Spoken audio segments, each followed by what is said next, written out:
Hello everyone. अब हम start करेंगे हमारा नया टॉपिक टेक्सोनॉमी ऑफ एनिमल्स। देखिए, एनिमल्स की टेक्सोनॉमी और प्लांट की टेक्सोनॉमी के अंदर कुछ बेसिक रूल्स का डिफरेंस है। बाकी ओवरऑल चीज़ें सेम निकल के आती हैं। बट जाहिर सी बात है कि एनिमल्स एंड प्लांट्स दोनों अलग अलग टाइप के ऑर्गेनिजम्स हैं, तो उनकी टेक्सोनॉमी के अंदर भी काफ़ी चीज़ें हैं जो अलग अलग होती हैं। अपन जो चीज़ें यहाँ पे डिस्कस करने वाले हैं वो ओवरऑल आपके काम की रहेगी। तो अपन एनिमल के पॉइंट ऑफ व्यू से यहाँ पे डिस्कस करेंगे एनिमल टेक्सोनॉमी क्या होती है, कैसे होती है। Very first of all taxonomy का एक छोटा सा इंट्रोडक्शन देखते हैं। आप एक साथ जो है वो स्लाइड ना पढ़ें, आप मेरे ऊपर फोकस करिए। जैसे जैसे मैं आपको समझा रहा हूँ वैसे वैसे आप करिए, आपको ये चीज़ें ईजी लगेंगी। देखो, टेक्सोनॉमी जो वर्ड है वो दो ग्रीक वर्ड से मिलके बना है। एक का मतलब होता है टैक्सिस, मतलब एक वर्ड है टैक्सिस। टैक्सिस का मतलब होता है अरेंजमेंट। और दूसरा वर्ड है नोमोज। नोमोज का मतलब होता है लॉ, रूल्स बोल दीजिए। अगर रूल्स के अकॉर्डिंग अरेंजमेंट किया जाए तो उसे टेक्सोनोमी कहते हैं। रूल्स के अकॉर्डिंग अरेंजमेंट। सवाल ये आता है कि आप अरेंजमेंट किसका करोगे।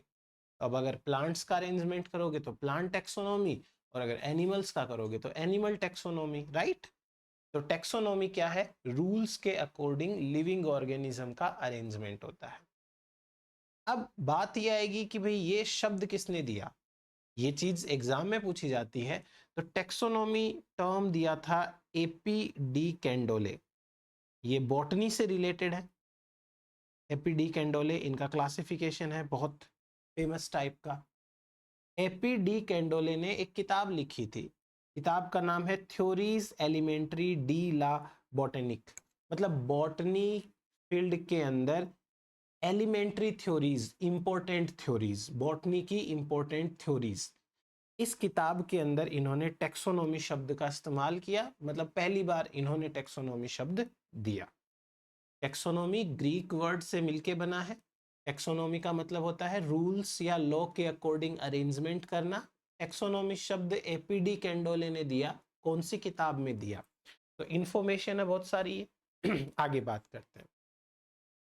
अगर पूछा जाए फादर ऑफ टेक्सोनोमी कौन है, ना तो प्लांट की बात हो रही है ना जूलॉजी की बात हो रही है, फादर ऑफ टेक्सोनोमी, तो बात आएगी Carolus Linnaeus.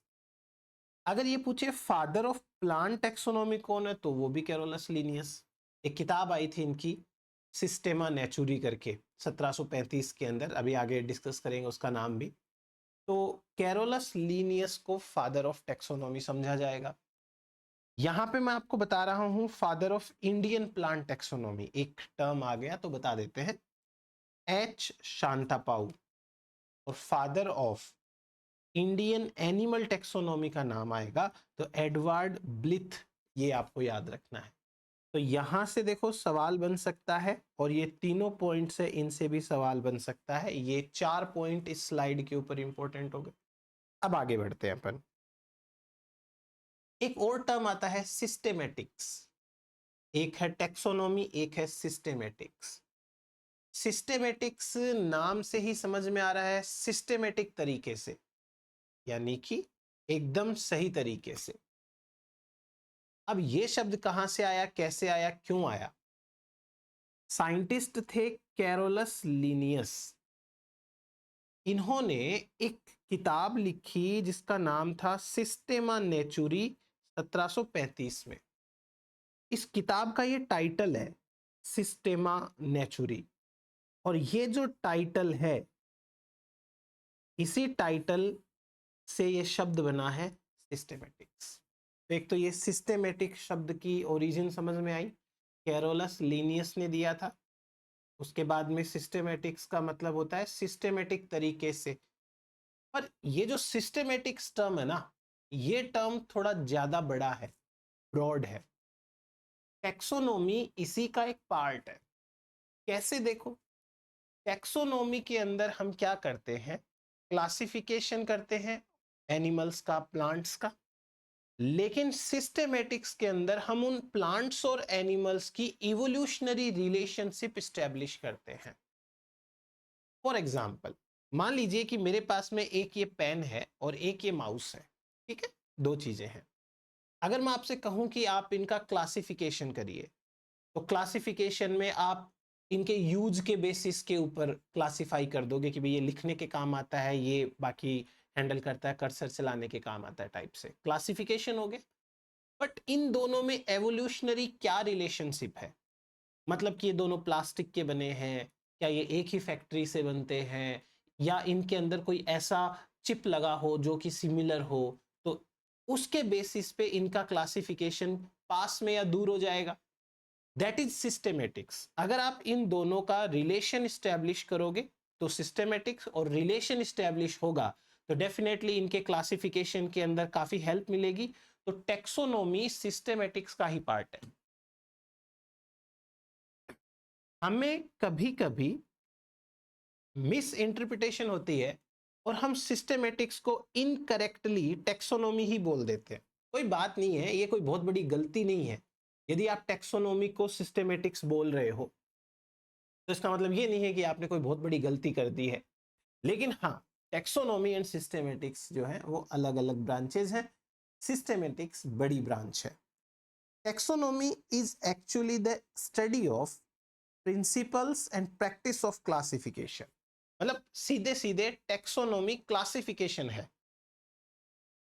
As such it is only a part of systematics. तो इस तरीके से ये सिस्टेमेटिक्स का केवल पार्ट है, सिस्टेमेटिक्स बड़ा है। दूसरा देखो, इन दोनों में अपन एक बार डिफरेंशिएट कर लेते हैं। आपको ये पिक्चर समझ में आ रही होगी, दिख रही होगी। सो टेक्सोनोमी एंड सिस्टेमेटिक्स में कंपैरिजन करते हैं एक एक करके। देखो, टेक्सोनोमी के अंदर 4 पॉइंट आते हैं। सबसे पहले जैसे मान लीजिए कि आपको कोई एक नया एनिमल मिला, आपने एक एनिमल देखा, कहीं पे खोजा, जैसा एनिमल शायद पहले नहीं था, या अगर है भी तो आपको पता नहीं है कि वो ऑलरेडी डिस्क्राइब्ड है या नहीं है। तो जैसे ही आपको कोई नया एनिमल मिलेगा तो सबसे पहले आप क्या करोगे, उसके कैरेक्टर्स की स्टडी करोगे।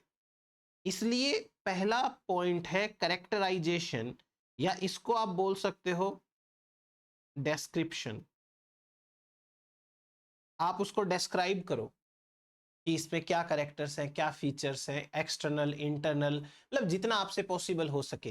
पहले के जमाने में तो खाली मॉर्फोलॉजी स्टडी कर लिया करते थे, लेकिन अब तो मॉर्फोलॉजी, एनाटॉमी, एम्ब्रियोलॉजी वगैरह वगैरह जितना समझ में आए आप उतना करिए, कोई दिक्कत नहीं है।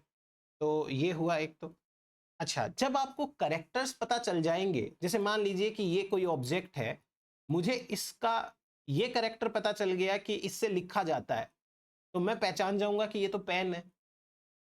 इसका मतलब जब आपके पास में कैरेक्टर्स इकट्ठा होंगे तो आप उस एनिमल को आइडेंटिफाई कर सकते हो कि कौन है। अगर वो पहले से ही एग्जिस्टेंस में है, मतलब अपने नॉलेज में है, तो फिर आगे के स्टेप्स की जरूरत नहीं है। लेकिन यदि वो नया है तो आपको कोई नाम रखना पड़ेगा उसका। अब नॉमेनक्लेचर की प्रोसेस जो है वो एकदम से अलग हटके है, वो अपन बाद में बात करेंगे जब ICZN पढ़ेंगे तब। पहले आपने उसके करेक्टर स्टडी किए, करेक्टर स्टडी किए तो पता चला कि वो कौन है, थोड़ा आइडेंटिफाई हुआ वो। जब आइडेंटिफाई फाइनली हो गया तो नाम रख दो उसका, और जब नाम रखोगे तो ऑलमोस्ट नोमेनक्लेचर के साथ साथ ही क्लासिफिकेशन भी हो जाता है। तो ये 4 पॉइंट आते हैं टेक्सोनोमी के अंदर।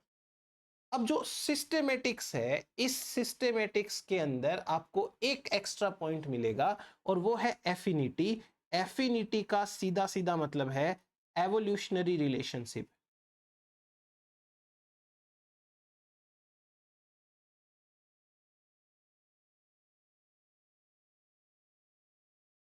Evolutionary relationship.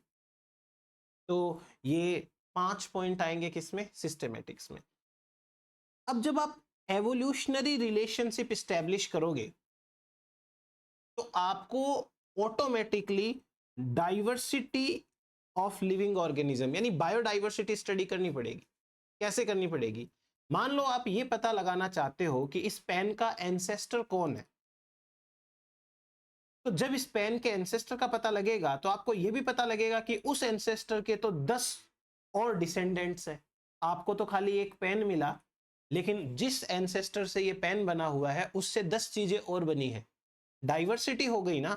आपको मान लीजिए कि कोई एक फ्रॉग है, वो मिला, और आपने सिस्टेमेटिक्स के अंतर्गत उस फ्रॉग का एवोल्यूशनरी स्टडी किया, रिलेशनशिप, तो पता चला कि भाई ये फ्रॉग तो बहुत सारे दूसरे एनिमल्स के साथ में रिलेशन रखता है, तो बायोडाइवर्सिटी की स्टडी हुई ना। इसलिए सिस्टेमेटिक्स के अंदर बायोडाइवर्सिटी एंड इवोल्यूशनरी रिलेशनशिप, ये दो चीजें और आती हैं जो टेक्सोनॉमी के अंदर नहीं आती हैं। टेक्सोनॉमी क्या है और सिस्टेमेटिक्स क्या है, थोड़ा सा आप रखिएगा, क्योंकि बहुत बेसिक सी चीज है, एग्जाम के अंदर आती है ये। अब चलिए आगे, सिंपल बात। टेक्सोनॉमी की सबसे छोटी यूनिट क्या है? स्पीसीज। एक स्पीसीज दूसरी स्पीसीज। लेकिन सिस्टेमेटिक की यूनिट आती है पॉपुलेशन। क्यों भाई पॉपुलेशन क्यों?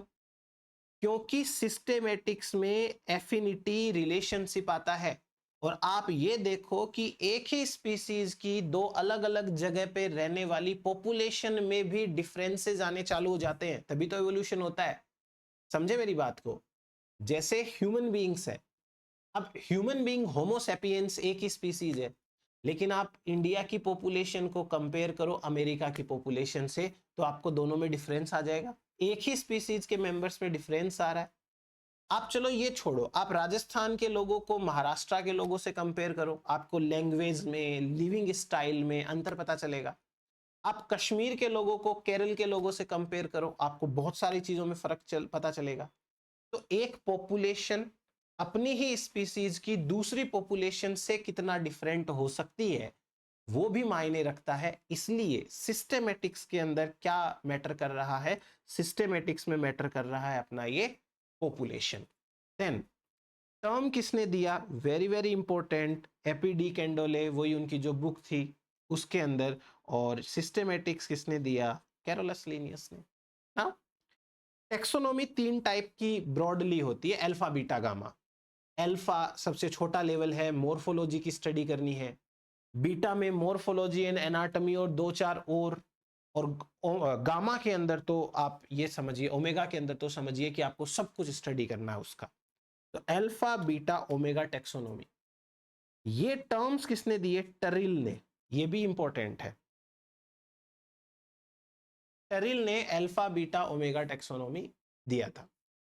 अच्छा, सिस्टेमेटिक्स में देखो, कोई सिस्टेमेटिक्स को और ज्यादा डिफरेंशिएट नहीं किया, अपने आप में सिस्टेमेटिक ही सब कुछ है। तो सिस्टेमेटिक्स में ज्यादा से ज्यादा आप नियो सिस्टेमेटिक्स लगा लो। ये जूलियन हक्सले है 1940 के अंदर। नियो सिस्टेमेटिक्स या न्यू सिस्टेमेटिक्स में टेक्नोलॉजीज का इस्तेमाल हो जाएगा तो वो नियो बन जाता है, और ज्यादा कुछ खास नहीं है। ये हो गया टेक्सोनोमी एंड सिस्टेमेटिक्स के अंदर डिफरेंस। एक और चीज देखो, सिस्टेमेटिक्स में टेक्सोनोमी एंड इवोल्यूशन दोनों आता है। मैं आपको बता दूं, ये 4 पॉइंट अगर टेक्सोनोमी है तो ये 5वां पॉइंट यहाँ पे इवोल्यूशन है। इसलिए सिस्टेमेटिक बड़ा टर्म है, सिस्टेमेटिक का ही छोटा सा पार्ट है टेक्सोनोमी। नेक्स्ट टू दिस, अभी जो मैंने बोला वही लिखा हुआ है। सिस्टेमेटिक्स साइंटिफिक स्टडी है जो डील करती है with diversity of organisms and evolutionary relationship among them. यानी ऑर्गेनिजम्स की डाइवर्सिटी क्या है और उनका इवोल्यूशनरी रिलेशनशिप क्या है उसमें। There are two parts of systematics, पहला है टेक्सोनोमी और दूसरा है एवोल्यूशन। टेक्सोनोमी के अंदर बेसिकली क्लासिफिकेशन आ जाएगा और इवोल्यूशन के अंदर उनका रिलेशनशिप भी आ जाएगा। ये हुआ अपने पास में difference. Now next, neo systematics जो मैंने अभी बताया आपको, इसी का दूसरा नाम है न्यू सिस्टेमेटिक्स या बायोसिस्टेमेटिक्स। क्या है ये चीज देखिए, नाम किसने दिया? जूलियन हक्सले ने दिया, ठीक है। उसके बाद नेक्स्ट व्हाट? नेक्स्ट ये है कि नियो सिस्टेमेटिक्स के अंदर ऑल द करेक्टर्स, चाहे वो एक्सटर्नल हो या इंटरनल हो, सारे ले लिए जाते हैं। वही तो मैं आपको समझा रहा हूं कि नियो सिस्टेमेटिक्स के अंदर जो कुछ भी बच जाएगा सब स्टडी कर लिया जाएगा, ऐसी कोई चीज छोड़ी नहीं जाएगी। एनाटॉमिकल करेक्टर हो गया, हिस्टोलॉजिकल हो गया, एम्ब्रियोलॉजिकल हो गया, साइटोलॉजिकल हो गया, नॉट। न्यू सिस्टेमेटिक्स जो है वो मेनली किस चीज पे बेस्ड है? Mainly evolutionary as well as genetic relationship.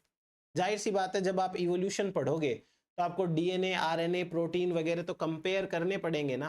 तो इवोल्यूशन तो ऑटोमेटिक, जेनेटिक्स तो ऑटोमेटिक इवोल्यूशन के साथ हो जाएगी, इंक्लूड हो जाएगी। तो ये है अपना न्यू सिस्टेमेटिक्स। नेक्स्ट देखो टेक्सोनोमी। टेक्सोनोमी के 4 पार्ट जो अपने अभी अभी टेबल के अंदर कंपेयर किया था ना, वही चीज है। दोबारा ऐसे लिखने की जरूरत नहीं थी, बट थोड़ा सा अपन बात कर लेते हैं।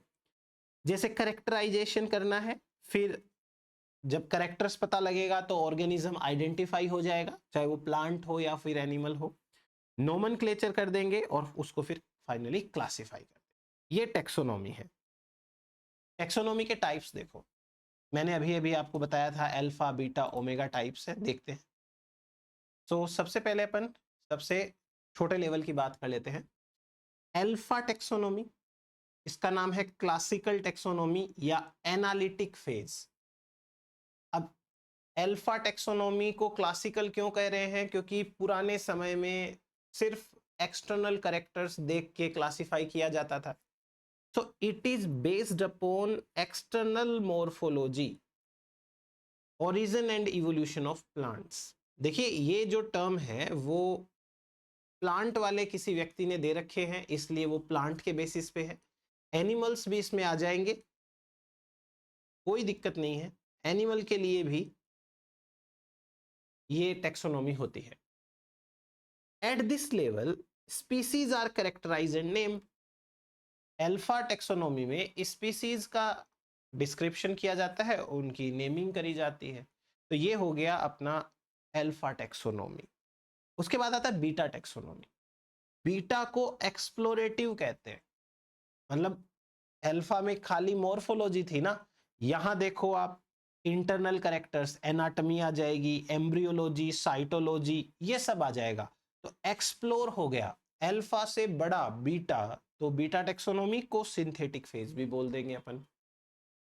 इस बीटा टेक्सोनोमी में बेसिकली क्या किया जाता है? Arrange refers to the arrangement of species into a natural system of lower and higher category. अभी कैटेगरीज क्या क्या है मैं थोड़ी देर में बताऊंगा आपको। ये बीटा टेक्सोनोमी होती है। देन देखिए ओमेगा टेक्सोनोमी। अब ओमेगा और भी बड़ी है, तो इसको एनसाइक्लोपीडिया टेक्सोनोमी भी कहते हैं, या बायोलॉजिकल फेज भी इसको बोल सकते हैं अपन। ओमेगा टेक्सोनोमी है वाइडेस्ट स्कोप, सबसे वाइड स्कोप जो है ना वो होता है। सबसे वाइड का मतलब इसमें सब आ जाएगा। It is based on all the information, जितनी भी डाटा, जितना भी इंफॉर्मेशन अवेलेबल है, सबको कंपेयर करके, एनालाइज करके क्लासिफिकेशन करेंगे, तो वो आएगा अपना omega taxonomy. It is analysis of intra specific variations. एक ही स्पीसीज में क्या वेरिएशन है, मतलब राजस्थान के लोग और गुजरात के लोगों में कितना डिफरेंस है, उसको भी कंपेयर किया जाएगा, तो वो होगा omega. Evolutionary studies, that is study of speciation. कैसे स्पेशिएशन होता है, कैसे एक ही स्पीसीज की पॉपुलेशन से नई स्पीसीज बन जाती है, उसे स्पेशिएशन कहते हैं। ये चीज इसमें इंक्लूड होगी। इसके बाद देखो छोटे छोटे टर्म्स है, जैसे कीमोटेक्सोनोमी बेस्ड ऑन केमिकल। अब जैसे एक बार प्लांट के सेंस में आप इसको लेके समझो तो आपको इजीली समझ में आएगा। एक प्लांट है, लेट सपोज सबसे सिंपल बात कर लेते हैं, तुलसी का प्लांट है। तुलसी के प्लांट में कुछ केमिकल है जिसकी वजह से उसका एक स्मेल है, उसका टेस्ट है। और आप लोगों को ये भी पता होगा कि एक टाइप की नहीं, कई टाइप की तुलसी होती है। कोई राम तुलसी होती है, श्याम तुलसी होती है ना, किसी के पत्ते डार्क होते हैं, किसी के लाइट होते हैं, ऐसे करके। वो क्यों डिफरेंस आया? केमिकल के बेसिस पे। एक तुलसी में अलग केमिकल है, दूसरी में अलग केमिकल है, इसीलिए तो उनको दोनों को डिफरेंशिएट कर सकते हैं। तो इसे कीमोटेक्सोनोमी कहेंगे, केमिकल के बेसिस पे। इसमें ज्यादा एक्सप्लेन करने की जरूरत नहीं है। Cytotaxonomy, cyto mean cytology, cell biology. Cytology के अंदर मेनली क्रोमोसोम के ऊपर ये आधारित होती है। अब क्रोमोसोम का चाहे नंबर ले लो, क्रोमोसोम की मॉर्फोलॉजी ले लो, क्रोमोसोम का साइज ले लीजिए, क्रोमोसोम का नंबर, लेंथ, साइज वगैरह वगैरह वगैरह वगैरह, प्राइमरी कंस्ट्रिक्शन, सेकेंडरी कंस्ट्रिक्शन, और उसकी आर्म्स की क्या लेंथ है, पी आर्म, क्यू आर्म, ऐसे करके सब, तो वो आ जाएगा साइटोटेक्सोनॉमी। फिर आता है karyotaxonomy. Karyo means karyon, karyon means nucleus. Nucleus के ऊपर बेस्ड अगर हम बात करें, कैरियो टर्म आया फ्रॉम कैरियोन, और कैरियोन मीन्स न्यूक्लियस। तो न्यूक्लियस के बेसिस पे जो टेक्सोनोमी की जाएगी उसे हम कहेंगे karyotaxonomy. Pattern of chromosomal bands, मतलब क्रोमोसोम के जब बेंडिंग करते हैं अपन, Q banding, R banding, G banding, वो सारी की सारी। तो ये है हमारे पास में रिगार्डिंग टाइप्स ऑफ टेक्सोनोमी। अब अपन बात करते हैं टेक्सोनोमिकल हायरार्की की। हायरार्की एक बहुत सिंपल सा टर्म है जो केवल समझने वाला टर्म है। ऐसा नहीं है कि इसकी कोई पर्टिकुलर डेफिनेशन है, आपको रटना पड़ेगा, इस पे कोई सवाल आएगा, ऐसा नहीं है। हायरार्की का मतलब होता है लेवल और रैंक, लेवल या रैंक। देखिए, जब कभी भी कहीं पर भी बहुत सारे लोग एक साथ होंगे तो उन लोगों का अलग अलग रैंक या अलग अलग लेवल होगा। एक सिंपल सी बात आप समझ सकते हैं, कोई स्कूल सिस्टम है या कोई एजुकेशनल कोई भी कॉलेज सिस्टम है, वहां पर फैकल्टीज जो काम करती हैं उनके अलग अलग लेवल्स होते हैं। जो सबसे नया नया टीचर बना है, लेट से वो असिस्टेंट प्रोफेसर है, उससे तो हायर पोस्ट पे है वो एसोसिएट प्रोफेसर है, उससे भी है वो प्रोफेसर है, और भी बड़ी रैंक की बात करें तो कोई प्रिंसिपल, हेडमास्टर टाइप से, कोई पियोन है वहाँ, कोई क्लर्क है, कोई कुछ है, कोई कुछ है, ऐसे करके लाइब्रेरियन है, लैब असिस्टेंट है। इनके सबके अलग अलग रैंक है। इसी रैंकिंग सिस्टम को हायरार्की बोलते हैं अपन। जब हम एनिमल प्लांट के सेंस में बात करेंगे क्लासिफिकेशन, तो आपने सुन रखा होगा, स्पीसीज हो गया, जीनस हो गया, फैमिली हो गया, ऑर्डर वगैरह वगैरह वगैरह। तो ये हमारे पास में आते हैं rank system. Hierarchy simply means rank या लेवल क्या है। अब आपको एक सिंपल सी चीज बताता हूं। जैसे मान लीजिए अपन बात करें कि एक वीट प्लांट है, ठीक है, एक मान लीजिए राइस प्लांट है, एक मान लीजिए मेज प्लांट है। अब इन तीनों में क्या सिमिलरिटी है? अगर हम इन तीनों के क्लासिफिकेशंस देखें तो तीनों के क्लासिफिकेशंस हैं वो अलग अलग आ जाएंगे, ठीक। लेकिन ये तीनों जीनस है, ये भी जीनस है, ये भी जीनस है, और ये भी जीनस है, यानी इनकी रैंक सेम है। अगर मैं आपसे कहूं एक डॉग है, एक कैट है, एक मान लीजिए पैरट है, ठीक है, या आप कैट को छोड़ दीजिए और कोई और अपन ले लेते हैं, फिश ले लेते हैं, कोई एक फिश है। अब आप सोचो कि डॉग, फिश और ये पैरट, ये तीनों अलग अलग टाइप के ऑर्गेनिज्म है, इनकी फैमिलीज अलग है, इनके ऑर्डर्स अलग है, सब अलग है, बट इंडिविजुअली ये तीनों जीनस है।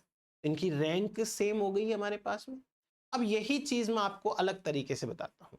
जैसे मान लीजिए कि एक ह्यूमन है, मैं कहूं कि एक जो है वो ह्यूमन है, मैं कहूं कि कोई एक है वो मैमल है, और मैं कहूं आपसे कि कोई एक है वो एनिमल है। अब देखो आप, ह्यूमन, मैमल, एनिमल, ये तीनों के तीनों की रैंक सेम नहीं है, इनकी हायरार्की, इनके लेवल सेम नहीं है। ह्यूमन एक इंडिविजुअल है, मैमल्स कैटेगरी के अंदर तो ह्यूमन जैसे कई सारे एनिमल्स आते हैं, और एनिमल तो सबसे बड़ी कैटेगरी है, इसमें तो सभी आ गए एनिमल। रैंक अलग हुई कि नहीं हुई? होपफुली आप समझ पा रहे हैं। अब आपको ये ध्यान रखना है कि जो टेक्सोनॉमी है उसके अंदर दो बेसिक लेवल्स क्या होते हैं, या दो बेसिक हायरार्की या दो बेसिक रैंक्स क्या होती है, एक जीनस एक species. It is actually based upon the binomial nomenclature, क्योंकि जब हम बाइनोमियल नोमेनक्लेचर की बात करते हैं तो एक स्पीसीज होता है और एक जो है वो अपना जीनस होता है। उसी के नाम पे अपन एनिमल प्लांट्स के नाम डिस्क्राइब करते हैं। तो ये दो बेसिक लेवल है। अब आपको एक और चीज है वो इंपॉर्टेंटली याद रखनी पड़ेगी। क्या आपको ये याद रखना है कि कैरोलस लीनियस जिन्होंने सबसे पहले क्लासिफिकेशन की शुरुआत करी अपनी सिस्टेमा नेचुरी 1735 के अंदर, कैरोलस लीनियस ने टोटल 7 लेवल बनाए या 7 रैंक बनाई। उनकी 7 रैंक कौन सी है? सबसे बड़ी है किंगडम, फिर क्लास, फिर ऑर्डर, फिर जीनस, फिर स्पीसीज, और स्पीसीज के नीचे एक और रैंक है जिसका एज सच नाम नहीं है, 1 रैंक बिलो स्पीसीज बोला इसको। 7 हो गई है। अब जो लेटेस्ट में हम बात करते हैं, 1 2 3 4 5 6, 6 रैंक है, sorry 1 2 3 4 5 6, okay, according to Carolus Linnaeus 6 है। अब यदि हम मेनली रैंक्स की बात करें, मेन आज के टाइम पे, तो 7 रैंक्स आती है। किंगडम सबसे बड़ा, फाइलम डिवीजन इक्वल है, फाइलम एनिमल्स के लिए इस्तेमाल होता है और डिवीजन है वो प्लांट्स के लिए इस्तेमाल होता है। Class, order, family, genus, species, आपको इनके ऑर्डर भी याद रखने चाहिए कि किस ऑर्डर में। सबसे नीचे स्पीसीज है, देन जीनस है, देन फैमिली है, देन ऑर्डर है, देन क्लास है, देन फाइलम, डिवीजन या किंगडम आएगा। फिर कैरोलस लीनियस की मेन कौन कौन सी रैंक्स थी और अभी जो नॉर्मली हम क्लासिफिकेशन करते हैं उसमें। अब मैं आपको बताता हूं कि टोटल रैंक्स देखो कितनी है, इंपॉर्टेंट टेक्सोनॉमिकल रैंक्स। आज के डेट में टोटल 33 रैंक्स है, पर आपको 33 मतलब यूज नहीं लेनी होती है। इन जनरल जब तक आप स्पेसिफिक स्टडी ना कर रहे हो, आप नॉर्मल स्टूडेंट है या टीचर है, मतलब पढ़ाते हैं, तो आपको उतना लेवल पे नहीं जाना है। 33 में से भी 18 जो है वो यूज होती है मेनली, और उन 18 में भी नहीं, अपने को तो 7 भी अगर याद रह जाए तो बहुत बड़ी बात होती है। अब मैं आपको एक चीज बताता हूं, इनमें से आपको क्या क्या विशेष रूप से ध्यान रखना है, जरा आप इनके ऊपर ध्यान दो। आपको पता चलेगा कि किंगडम, सब किंगडम, इंफ्रा किंगडम, ये 3 तो किंगडम से रिलेटेड हो गए। तो इन 3 को आप एक बार के लिए एक ग्रुप मान लो। एक तो ये हो गई सबसे बड़ी रैंक। अब किंगडम के बाद में आएगा फाइलम। देखो, सुपर फाइलम, फाइलम, सब फाइलम, इंफ्रा फाइलम, ये 4 है वो फाइलम अकेले के लिए ही हो गई। समझ में आई मेरी बात आपको? तो किंगडम देन फाइलम 2। अब उसके बाद आ जाओ, देखो, क्लास, सुपर क्लास, क्लास, सब class and infra class. Class के लिए खुद ही 4 वापस से कैटेगरी बन गई। एक क्लास के लिए 4 कैटेगरी वापस बन गई। फिर आ जाओ आप, सुपर कोहोर्ट, कोहोर्ट, सब कोहोर्ट, इंफ्रा कोहोर्ट, ये आ गई अपनी एक कोहोर्ट वाली। उसके बाद सुपर ऑर्डर, ऑर्डर, सब ऑर्डर, इंफ्रा ऑर्डर, ये आ गई ऑर्डर की। अब काम की बात यहां पर एक आ जाती है, आप लोगों को एग्जाम में सवाल पूछ लिया जाता है कि भैया ये जो कोहोर्ट होता है, ये कोहोर्ट किन 2 कैटेगरी के बीच में आता है? तो कोहोर्ट के ऊपर क्या है? क्लास, और कोहोर्ट के नीचे क्या है? ऑर्डर। तो यानी क्लास एंड ऑर्डर के बीच में क्या आएगा? कोहोर्ट आएगा। कोहोर्ट का बेसिक मतलब होता है सिमिलर ऑब्जेक्ट्स का ग्रुप। जो सेम सेम ऑब्जेक्ट होते हैं उनके ग्रुप को हम कोहोर्ट बोलते हैं। मेरी बात ध्यान से समझने की कोशिश करिएगा। कोहोर्ट से पहले क्लास थी, अब क्लास के 4 कैटेगरी है, वो अलग बात है। आपसे ऐसे नहीं पूछेंगे कि बताओ कि कोहोर्ट है वो किन 2 के बीच में आता है, कि सुपर कोहोर्ट और सब कोहोर्ट, या इंफ्रा क्लास या सुपर ऑर्डर, नहीं। सिंपली पूछेंगे कोहोर्ट कहां आएगा, तो order and, sorry, class and order के बीच में। आगे बढ़ो, देखो, सुपर फैमिली, फैमिली, सब फैमिली, इंफ्रा फैमिली, ये छठी एक और रैंक आ गई, और इसमें भी 4 है। फिर उसके बाद में आता है सुपर ट्राइब, ट्राइब, सब ट्राइब, इंफ्रा ट्राइब। ये ट्राइब एक नया रैंक है जो पीछे वाले रैंक में, पीछे वाली स्लाइड में, इस स्लाइड में देखो नहीं है। यहां पर जो 7 मैंने आपको बताए हैं इसमें नहीं है, तो आपको यहीं से बीच में एडजस्ट करना है। एक ये पूछ लेंगे आपसे, बताओ ट्राइब जो है वो किस किस के बीच में आता है? तो ट्राइब आता है फैमिली, देखो ट्राइब से ऊपर फैमिली, फैमिली, फैमिली, और नीचे क्या है? जीनस है।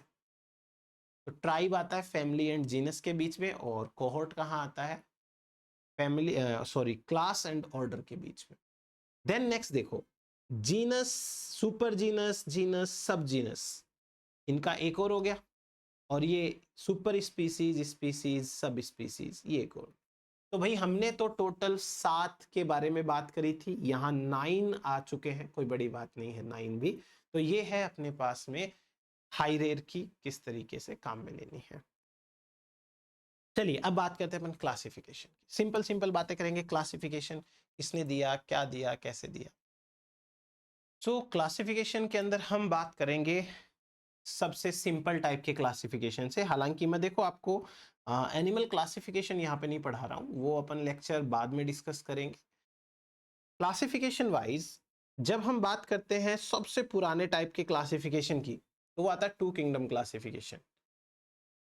सबसे पुराने जो टेक्सोनोमिस्ट मान लीजिए, साइंटिस्ट मान लीजिए, इन्होंने क्या कर रखा है, सारे के सारे ऑर्गेनिजम्स को प्लांट और एनिमल में डिवाइड कर रखा है। अब देखो हम बहुत ज्यादा उम्मीद कर भी नहीं सकते, इस जमाने के जो टेक्सोनोमिस्ट है उनको इतना समझ में आया वही काफी बात है। इनके काम को बेसिस बनाकर ही आगे के काम हुए हैं। एरिस्टोटल और कैरोलस लीनियस, इन दोनों को एक सिंपल सी बात ये समझ में आई कि या तो प्लांट्स होते हैं या एनिमल्स होते हैं। तो इन्होंने क्या किया, प्लांट एंड एनिमल दो ग्रुप या दो किंगडम्स के अंदर डिवाइड किया। अब फिर उसके बाद में आते हैं हिकल। हिकल ने क्या किया, प्लांट और एनिमल्स दोनों में से ही जो यूनिसेलुलर यूकैरियोट्स है उनको बाहर निकाल लिया। यूनिसेलुलर यूकैरियोट्स, जब इन्होंने यूनिसेलुलर यूकैरियोट को बाहर निकाला तो एक तीसरा किंगडम बन गया, प्रोटिस्टा। अब जब प्रोटिस्टा किंगडम बन गया जिसमें सारे यूनिसेलुलर ऑर्गेनिज्म थे सारे, तो एक वैज्ञानिक रहे हैं कॉपलैंड, इनका दिमाग चला। इन्होंने कहा कि भाई जितने भी आपने यूनिसेलुलर ऑर्गेनिजम्स रखे हैं उनमें से सारे के सारे यूकैरियोट नहीं है, प्रोकैरियोट भी है, बैक्टीरिया वगैरह। तो कॉपलैंड ने क्या किया, प्रोटिस्टा में से प्रोकैरियोट हटा दिए। अब उन्होंने प्रोटिस्टा का नाम प्रोटोक्टिस्टा रख दिया, वो अलग बात है, पर प्रोटिस्टा में से यूनिसेलुलर हटाए तो वो मोनेरा हो गया। देन उसके बाद में 5 किंगडम क्लासिफिकेशन आया। वीटेकर ने एक सिंपल सा काम किया। वीटेकर ने कहा कि भाई प्लांट्स के साथ फंजाई क्या कर रहे हैं, प्लांट्स हैं वो अलग टाइप के ऑर्गेनिजम्स हैं, फंजाई हैं वो अलग टाइप के ऑर्गेनिजम्स हैं, तो they should be treated separately. इन्होंने फंजाई जो है वो किंगडम अलग बना दिया, 5 किंगडम क्लासिफिकेशन हो गया, कोई दिक्कत नहीं है।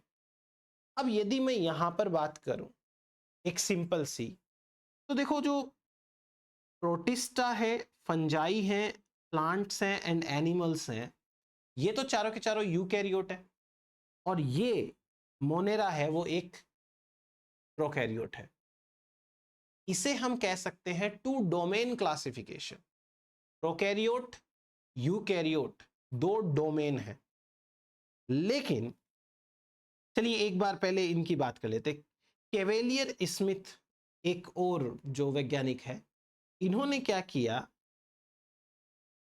प्रोटोजोआ क्रोमिस्टा एक नया ग्रुप बनाया, न्यू। क्रोमिस्टा में वो ऑर्गेनिजम्स रखे जिनके पास में सिंगल फ्लैजिला है। इन्होंने कहा कि भाई ये जो सिंगल फ्लैजिलम वाले एनिमल्स हैं, सॉरी फ्लैजिल एनिमल्स ही नहीं, इवन जो यूनिसेलुलर एल्गी होते हैं जिनके पास में सिंगल फ्लैजिला है वो भी यहाँ क्रोमिस्टा के अंदर आएंगे। तो केवेलियर स्मिथ ने क्या किया, मोनेरा को बैक्टीरिया नाम दे दिया,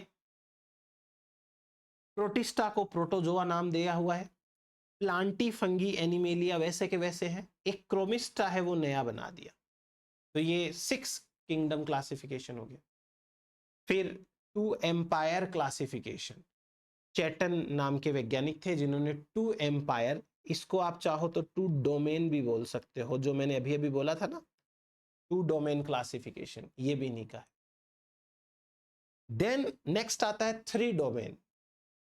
अब एक वैज्ञानिक है कार्ल हुज, 1900 के अंदर, इन्होंने क्या किया, इन्होंने जितने भी ऑर्गेनिजम्स हैं, इसे कहते हैं लास्ट कॉमन एंसेस्टर, जो सबसे पहला एंसेस्टर था, इससे 3 टाइप के ऑर्गेनिजम्स का इवोल्यूशन हुआ। सबसे पहले प्रोकैरियोट, जिनको इन्होंने बैक्टीरिया बोला, दूसरे आर्की बैक्टीरिया, और तीसरे यूकैरियोट्स। ये 3 टाइप के ऑर्गेनिजम्स हैं, इन्होंने अपने इसमें क्लासिफिकेशन में रखे। इसे कहते हैं 3 डोमेन क्लासिफिकेशन, कार्ल हुज 1990 के अंदर। अच्छा, एक ये पॉइंट याद रखना कि जो आर्ची बैक्टीरिया है, इनको लिविंग फॉसिल्स कहते हैं। आज के टाइम पर भी इनके पास में इतने पुराने फीचर्स हैं, बहुत पुराने टाइप के, तो they are also considered to be as living fossils. अच्छा, कार्ल हुज का जो क्लासिफिकेशन है, इसे 6 किंगडम क्लासिफिकेशन भी कहते हैं। 6 किंगडम कैसे कहते हैं? देखो, बैक्टीरिया एक किंगडम हो गया, आर्की बैक्टीरिया दूसरा किंगडम हो गया। ना तो ये प्रॉपरली यूकैरियोट है, ना ये प्रॉपरली प्रोकैरियोट है। हावेवर इनके ज्यादातर फीचर्स प्रोकैरियोट के साथ मैच करते हैं। यूकैरियोट के अंदर आप ये लगा लो, एक तो प्रोटोजोआ, एक आप प्रोटोजोआ के बाद में फंजाई ले लीजिए, एक आप ले लीजिए प्लांटी, एक ले लीजिए एनिमेलिया। तो ये कुल मिला के 1 2 3 4 5 6 किंगडम क्लासिफिकेशन भी इसको बोल देते हैं। Last but not the least, 6 domain classification. Grey and Doolittle नाम के 2 वैज्ञानिक थे। कार्ल हुज ने जिनको किंगडम कहा, इन्होंने कहा कि नहीं, ये तो डोमेन्स है, डोमेन बड़ा होता है। अब देखो, सीधी सी बात है, कोई वैज्ञानिक है, उसे क्या चीज सही लग सकती है, कोई वैज्ञानिक को क्या चीज सही लग सकती है, हमें इस पे बहस नहीं करनी। हमको ये देखना है कि किसने क्या काम कर रखा है। लेट्स सपोज कि ये एक पेन है, मैं इस पेन को यूज कर रहा हूं, मेरे को ये पता है कि इस पेन के अंदर कोई भी तरीके की बैटरी नहीं लगी है, इसमें सेल नहीं डलते, इसको चार्ज भी नहीं करना पड़ता। अब मैंने इसको खोल के तो नहीं देखा इसमें क्या है, बट इसके अंदर ना तो कोई सेल डलता है, ना इसको चार्ज करना पड़ता है, ये जैसा है वैसा ही है। अब हो सकता है कि मैं ये कहूं कि ये पेन इलेक्ट्रॉनिक नहीं है, क्योंकि जो इलेक्ट्रॉनिक आइटम होता है, या तो उसे चार्ज करना पड़ता है या उसमें बैटरी डलती है, मतलब उसमें करंट कुछ तो होना चाहिए, इसमें ऐसा कुछ नहीं है। तो मेरे ख्याल से ये इलेक्ट्रॉनिक नहीं है। बट आपके पॉइंट ऑफ व्यू से इस पेन को आप कहीं और नहीं चला सकते, आप इसको कागज पे, हाथ पे, कहीं पर भी नहीं चला सकते। ये चलेगा, एक बोर्ड आता है उसके साथ, वो बोर्ड इलेक्ट्रॉनिक है, उसमें वायर लगा हुआ है, वो बिजली से चलता है। आप कहोगे कि ये इलेक्ट्रॉनिक आइटम है, मैं कहूंगा ये इलेक्ट्रॉनिक नहीं है। तो अपने को इस चीज पे बहस नहीं करनी होती है, हमें ये कहना है कि भाई किसने क्या काम कर रखा है। कार्ल हुज ने bacteria, Archie bacteria, protozoa, fungi, Plantae, animalia, इनको किंगडम माना। ग्रे एंड डू लिटिल ने इनको डोमेन माना। कोई प्रोटिस्टा आ गए, फंजाई आ गए, आर्की बैक्टीरिया आ गए, यू बैक्टीरिया बैक्टीरिया आ गए, प्लांटियन, एनिमेलिया। तो ये इतना सा आपने को याद रखना है। ये क्लासिफिकेशन है, बाकी की बातें अपन बाद में करेंगे। Thank you so much.